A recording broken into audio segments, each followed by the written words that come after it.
Y a-t-il une bonne raison pour l'homme de recourir à l'ectogenèse, la gestation 100% hors du corps? Y a-t-il un phénomène qui menacerait l'espèce humaine et qui l'inciterait à délocaliser la grossesse hors du ventre des femmes? Vous savez que l'homme actuel présente une spermatogénèse qui est environ 50% inférieure à celle de son père. Donc il y a une réduction régulière et importante de la spermatogénèse. Ce qui a fait dire à certains auteurs que l'homme était en voie de disparition.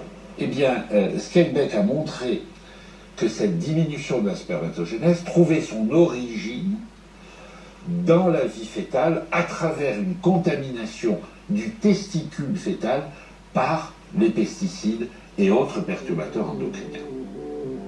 Cette campagne d'information, parue dans un grand quotidien français, alerte les femmes enceintes sur les détails alarmants de ces découvertes.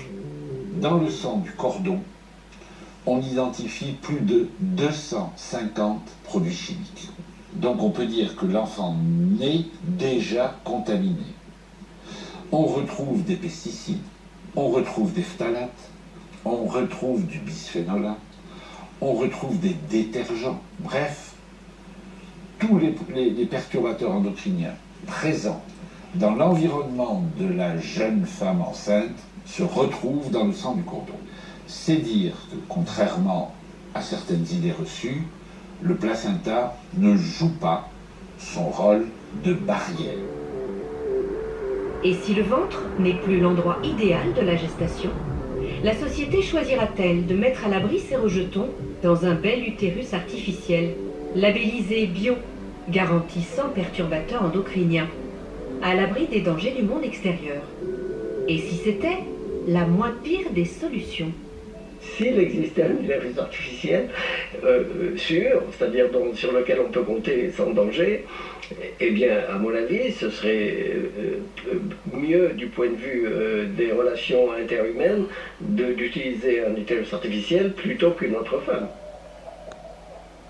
Les mères porteuses seraient alors un mauvais souvenir d'une époque barbare où l'on n'avait pas encore percé tous les secrets de la gestation.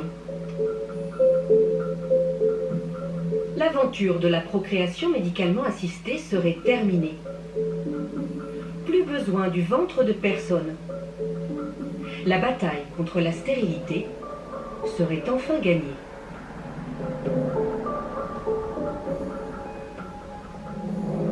Je ne comprends pas du tout comment modifier l'espèce humaine. Mais bon, c'est tout simplement la maîtrise de la nature. Et la maîtrise de la nature, en gros, ça n'est pas mauvais. Même c'est plutôt bon. Quand on voit le résultat global, par exemple, des progrès de la biologie et de la médecine, c'est un allongement de la durée de vie moyenne extraordinaire. Et c'est pas du tout une modification de l'espèce humaine, c'est une modification de la condition humaine, ça c'est vrai. Mais la condition humaine, elle a changé au cours des siècles sans arrêt.